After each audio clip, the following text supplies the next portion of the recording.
Alright, so I'm going to start off with black. Careful when you're getting near the edge. You always want to stay about a nozzle tip away from the edge because it will leak, as you can see, and reach to the edge on its own.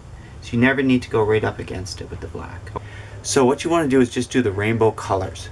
Roy G. Biv. Red, orange, yellow, green, blue, violet. So just 6, not 7. Red, orange, yellow, green, blue, violet. Red, orange, yellow, green, blue, violet. And then on the other side, you're going to flip it. So where you put red, orange, yellow, on the other side you put green, blue, violet, and vice versa. And with this shirt, I'm actually going to be using fuchsia instead of red. So we'll start off with a red, just one line. I find the yellow gets overrun. When it's off over to the side, it gets taken over by black, never mind the other colors. So I often put red and orange at the sides here. One line, and then put yellow in the middle, so you can still see it in the end product. Maybe what I'll do after seeing how thick this one got after single lines is I will broaden this one out a bit. In fact, all of them just a little bit, so they are closer to a full inch than just the 3/4 I got there. Now, the black.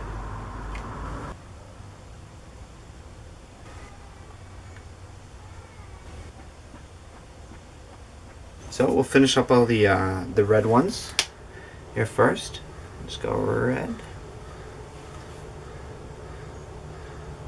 Now that the black's on, we can really get nice and close and blend it in. So I screwed this up here. I was talking and I wasn't paying attention. Normally the first color on this side would be green, right here.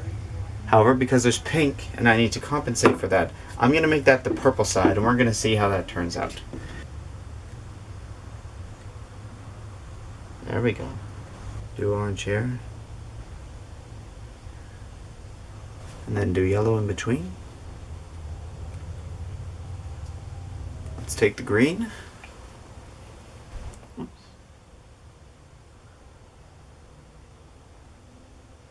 And this is actually turquoise, a bright blue. This is a very bright, spacey shirt, so it's nice to use bright colors with it. And you can do it with other ones too. I mean, I've done these before where I've used like an ocean theme, for example, had the same sort of pattern, except instead of being so opposite in terms of like the red, orange, yellow are opposite colors of green, blue, purple. So they come together in a very chaotic way. But if you use closer colors like ocean colors on both sides, it's not so psychedelic. It's something you can wear with lots of other shirts, underneath a dress shirt or something like this. So that's side one. Take it, I usually grip it by the black parts, just so I'm not smudging anything, and flip it over right in place. Now we're going to go through and do the exact same thing. We're going to start off with the black.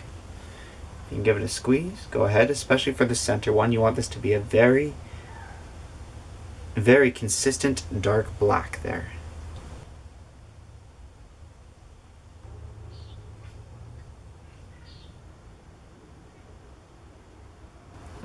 Green on top of red. Down here too. So purple in line with the orange.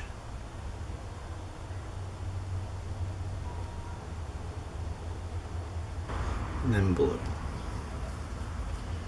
Right in between.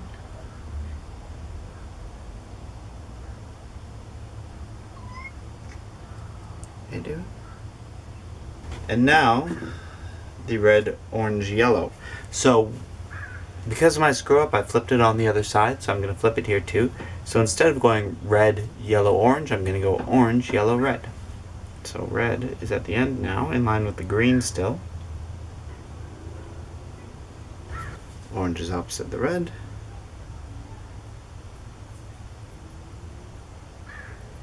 And then finish off with yellow. And yellow can go on really thick to really fill in the gaps. And a lot of this yellow is probably going to get taken up. You'll notice I did a little bit thicker. That's because the other colors are going to bleed together and actually take up a lot of that yellow. So I'm making sure there's a nice large amount of it now. And that's the end of the shirt. Now you got to put it into a bag and let it sit for about 16 to 24 hours as normal and do the rinsing process. Alright, let's see how it looks.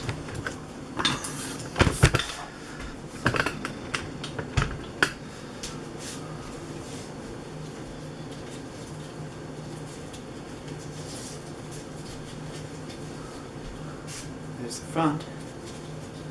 Nice. And of course the back is exactly the same. It's a trippy shirt.